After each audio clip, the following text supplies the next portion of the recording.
What's up, everyone? It's CTD from C2 Wrestling. Before we get into today's video, I got to give you guys a heads up. January 6th, the Netflix debut of Monday Night Raw. We are going live again right here on our YouTube channel. We went live for the last two PLEs. It was such a fun time, a lot of funny moments. You don't want to miss it. This show is going to be huge. They're treating it like a WrestleMania level Raw.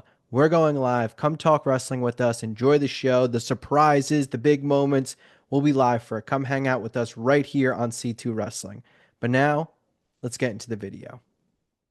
C2 Wrestling coming at you again this day, today. A little bit of a different video again. We do a weekly podcast, we do SmackDown and Raw reviews, PLEs, pay per views, all that. We are doing a little bit of a different video today. We are selecting five people each, five superstars, men or women, five-time WCW. I can't literally in my life, I can't say five anything without doing the Booker T. But five people to transfer from Raw to SmackDown or SmackDown to Raw during this transfer window. Now, the rules of this transfer window are a little bit muddy, so we're kind of just working with it. We're just transferring where we see fit. We might transfer a singular superstar and call that a transfer. We might swap two superstars and call that a transfer. We're kind of winging it here. I still don't believe they've confirmed like an end date on this transfer window. I don't think It so. seems to be, from what they're saying, like they keep putting the harp on with the approaching January 6th debut. Yes. So it Yes. seems like that is the ballpark end of it. Like I Yeah. feel like if it was later, they would be like, with Royal Rumble season approaching or with WrestleMania season approaching, whatever. If that was Yeah. their end goal, they'd be mentioning that more. It seems like they're doing this transfer window to set up WrestleMania 41. So you would imagine it's done in time for the Rumble, for the Chamber, for Mania. Makes sense. But to start off the list, five transfers. One of the most glaring ones to me. Oh, you looked like you had something to say. I feel like No, we're no. gonna just waiting for I'm me. intrigued off that Yeah. because I didn't think there was many glaring ones. So This one is super glaring to me. I feel like we're gonna align on this one too. That surprises me that you say that because I thought you guaranteed would have had this one down too.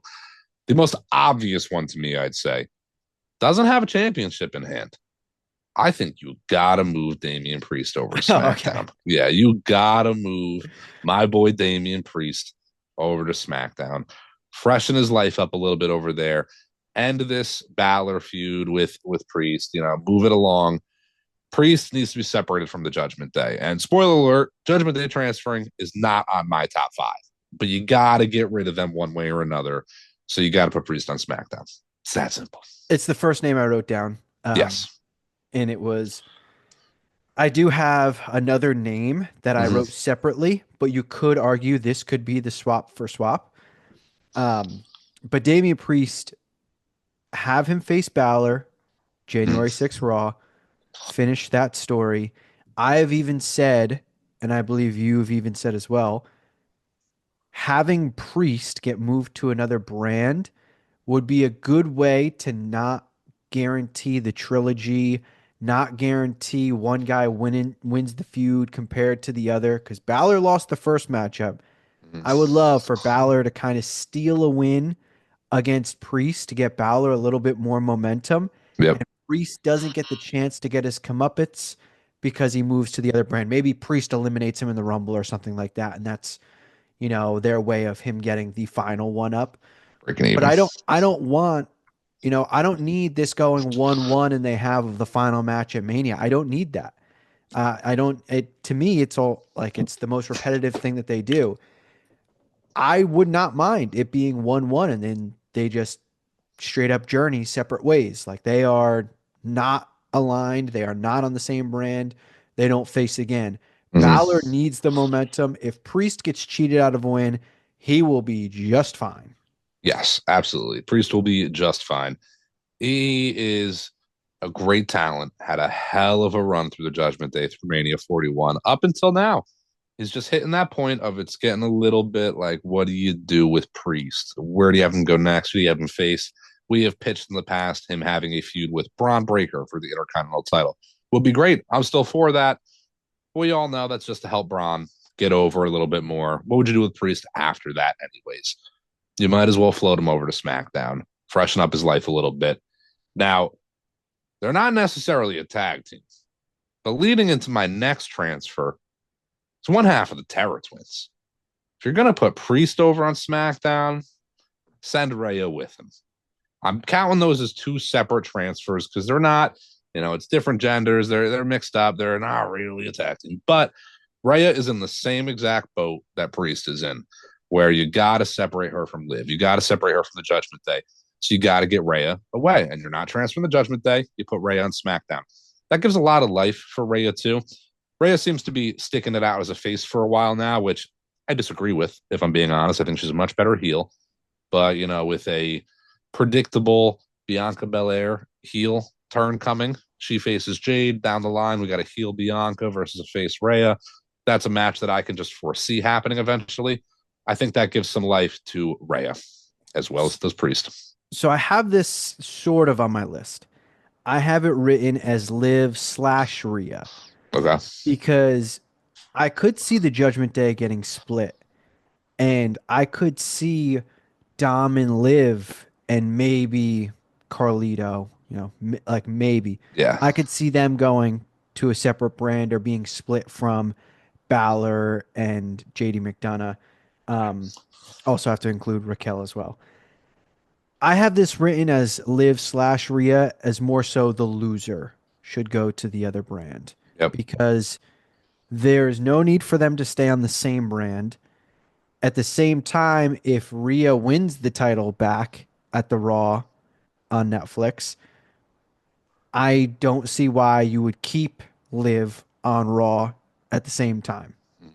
Yeah. So I'm not saying it's a guarantee Rhea wins, but if they planned on having her win and say, I don't know, say Becky returns in the Mania matches, Rhea's champ versus Becky or something again. I don't know. They need to separate Liv and Rhea. That is like Yeah. as clear as can be, very similar to Priest and Balor. This is the wrap up of their story. It's hard to keep them on the same brand with them being such strong figures and them not crossing paths like instantly. Whoever loses strikes a deal with Nick Aldis, goes to the opposite brand. Yeah, absolutely. Dom was in my mind, how do I transfer Dom over? And that had come to mind. Maybe you split Dom and Liv and JD and Finn, and that would work potentially even better. I would like to see Dom kind of have a bit more of a singles run too. A mid card title run for Dom at some point down the line. How do you not, as a heel, the booze he's getting, starting to get some cheers too, if we're being honest. But how do you not, at a point, try to do a little bit more with Dom? Ultimately, Dom, Liv, Rhea, this little triangle we got going on, it has to end at WrestleMania 41, the latest, particularly Rhea and Liv, that feud ends prior to that. But I'm talking Rhea and Dom. How do you not book the singles match? Rhea versus Dom, Mania 41. End it right there. That's the final of the feud. Separate the two afterwards. If you keep Rhea on Raw, Dom and Liv on SmackDown, or vice versa, how do you not end the match or end the feud with that match? Yeah, it feels like something that we were destined to get and haven't. Did she ever hit her finisher on Dom? I can't remember if she ever actually did because they I don't kept think building so. towards it. Yeah, I don't think so.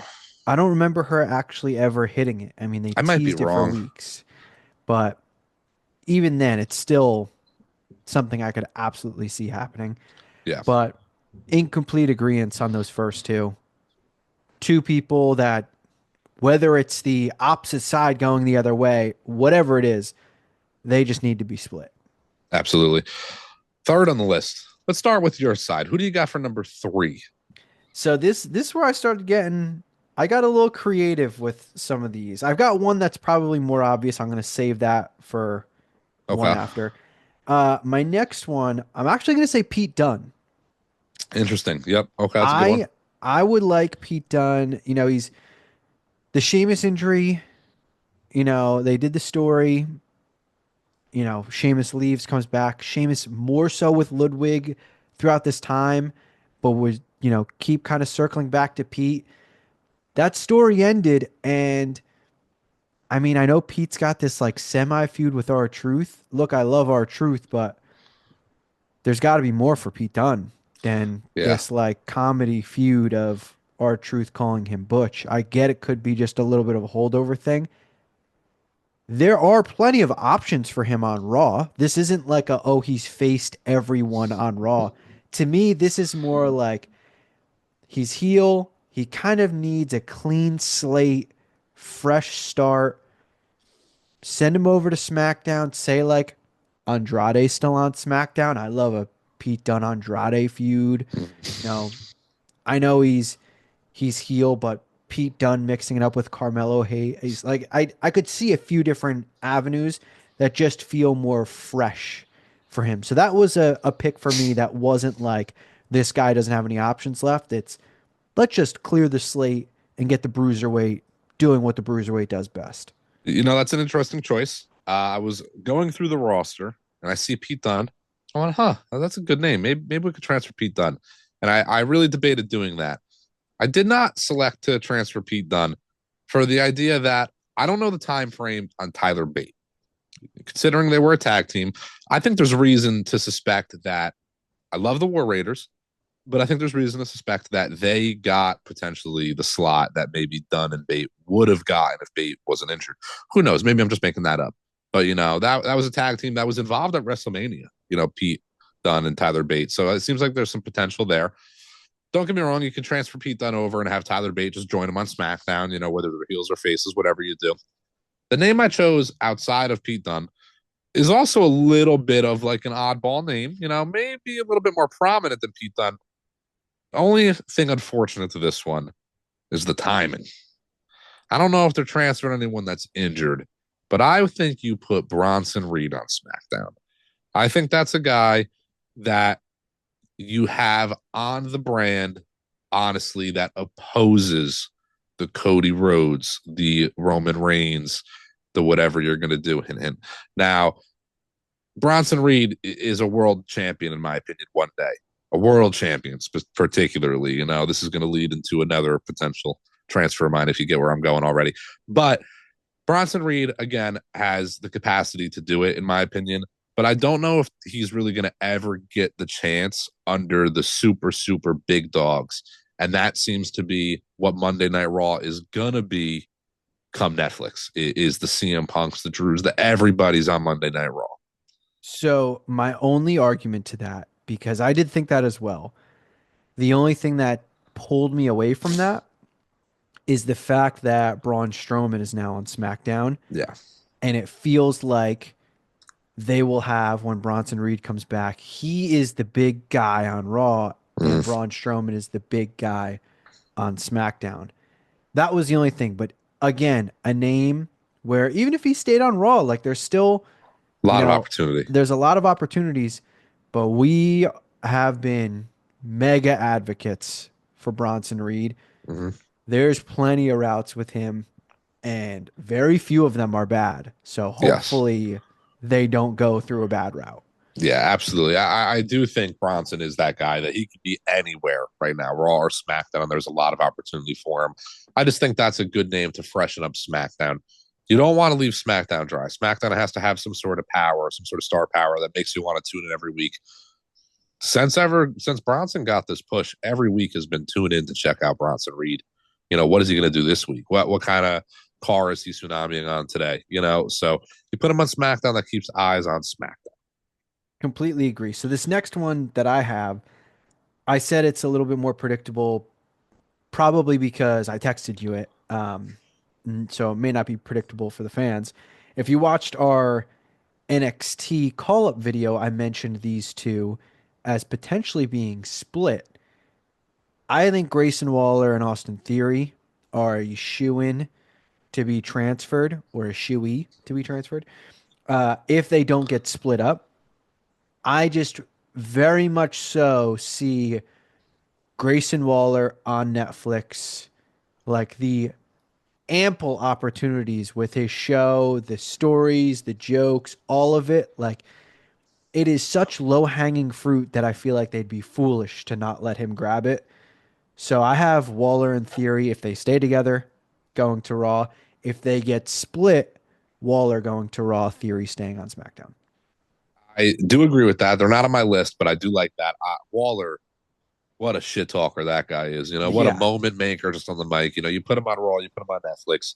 He's going to create that moment eventually. He's going to have that viral. Oh my God, you see what that guy said last night? Moment. I think that's a great transfer over to Raw. I think that helps the tag division if they're going to stay. I think they are getting to that point where you can start to split them up and they can have a little bit of single runs. Austin Theory, a little bit more of a higher potential. And then Waller, just kind of, based on age, things like that. Theory at a point, you break him off, and he's got a 10-year minimum singles run that could be one of the best ever. Theory is one of our guys.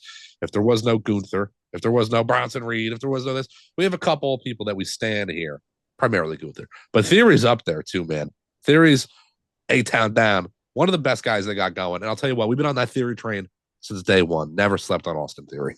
Yep. And I think the Theory face run, which has been teased plenty of times, we are still in for. And that brings me to number five. Number five. Five. Well, hold on. I didn't even give you my number 4. Oh, wait. You're right. I don't know why. I just thought God, what you. is this? C1 wrestling? Jesus. Yeah, it is. I thought you said well, Waller and Theory were on your list. they were not on my list. So Gotcha. they were not on my list. I didn't transfer a tag team, actually. I had a couple tag teams in mind. I thought Theory and Waller, you transfer. I thought of the idea of transferring like factions. I kind of wanted to get American made on SmackDown. But there's some obvious names that I left out. I'm good. I have 2 more to get to, but I didn't transfer either Bloodline faction either because it seems kind of obvious that the OG Bloodline is going to Raw. So I didn't even want to put that into my transfer. And I think American made the heel stable, heel faction would be a great feud. OG Bloodline, heel American made. So I didn't want to split those 2 stables. So it left me kind of like, man, if I'm not going to do a tag team, I'm not going to do them. We're going to do another solo guy. I think you put Ludwig Kaiser on SmackDown. Now, Ludwig Kaiser on SmackDown is to keep him under the wing of another guy you're putting on SmackDown. And by doing that, you're swapping them. Gunther to SmackDown, Cody Rhodes to Raw. Now, that is, I feel, just as obvious as potentially the OG Bloodline going over to Raw. I think they are definitely swapping these 2 world champions. But I want to keep Gunther and Ludwig together. I know typically you'd be like, all right, they've been around for a while. You want to separate them. But I think those are 2 guys that, almost similar to the New Day, you can have kind of just be a tag team forever. Like, they don't have to break up. They can go do their own thing. You can have Ludwig kind of stay under the tutelage. Did I say the word right? I don't even know. Of Gunther, you kind of under that wing. And then eventually, at some point, maybe you have some ultimate turn of Ludwig and Gunther and whatnot. But you got to keep them together for a while. So those are my final 2. Ludwig to SmackDown, and then you're swapping the world champion and the WWE champion, Cody Rhodes and Gunther. See, I have this weird feeling recently that just feels too obvious. It does. It Like, does. like I do agree. Like, it makes perfect sense. Cody Rhodes, face of the company, Netflix Raw is the A show. He would then go over there. Something in me is like, it's not going to happen. Something in me is like, Cody Rhodes is going to stay on SmackDown, be Mr. USA. Like, I don't know what it is. I don't think it's unlikely that it happens. I think it's very possible, but I lean towards you know, when it feels so obvious, it's not going to happen. Yeah. So that led me to my final pick. Okay. What were you about to say? Were you about to carry No, on with you're that? good. You're good. Give me your 5th pick. You're good. So my fifth pick was thinking that the champions stay put. Okay. And I started thinking who could potentially face Gunther, not dethrone him, Yep. but face Gunther. And I think this guy makes perfect sense. Uh-huh. Now, at the same time, with Logan Paul going to Monday Night Raw, I know he's not a full-time wrestler. That kind of feeds more towards the Gunther's probably not going to stay there or whatever. But I could see LA Knight going from SmackDown to Raw, and I could absolutely see a Gunther LA Knight feud for the world title. Yeah. To me, that I don't want to go full blown fantasy book because that's not what we're doing here. But say Gunther retains at Mania, beats Cena, whatever. I could see a Gunther LA Knight match being on SummerSlam. Like I could see that Absolutely. being one of the like they say there's like four main events for the two shows, Yeah. whatever. I could see that being the world title match on SummerSlam. LA Knight picking up steam at that point again because he's always, normally very hot anyway. That to me feels That like a means two very, things. oh yeah, that's a great callback. That is a great call. That to me feels like a very easy and logical feud that we haven't had. Yeah, absolutely. I completely agree. I 1000% agree. It's actually why I didn't transfer LA Knight because I'm putting Gunther on SmackDown. And that is the literal feud I thought of was LA Knight versus Gunther. Not even that LA Knight maybe wins that feud. But if there's ever going to be a name to beat Gunther for a title, now I know Sammy did it for the IC. I don't see Sammy doing it for the world title then against Gunther. But man, when it comes to names, like there's only a few that you have pin Gunther.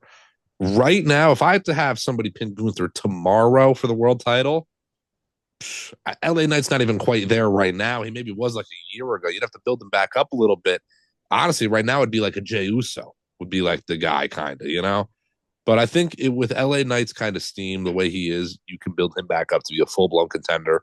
And by say SummerSlam, that's your world heavyweight title main event.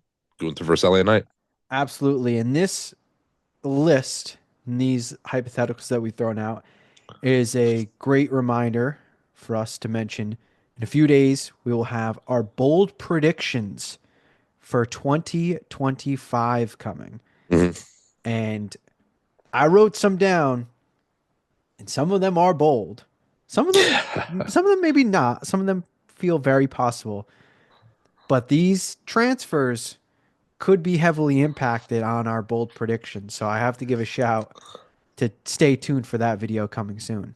Absolutely. Not only stay tuned to that, just stay tuned to C2 Wrestling. We got a lot coming your way. This is a hell of a week coming forward. It's a hell of a month, hell of a couple months, really. We are on the road to WrestleMania. A lot of content. January 6th, Monday Night Raw, Netflix, YouTube.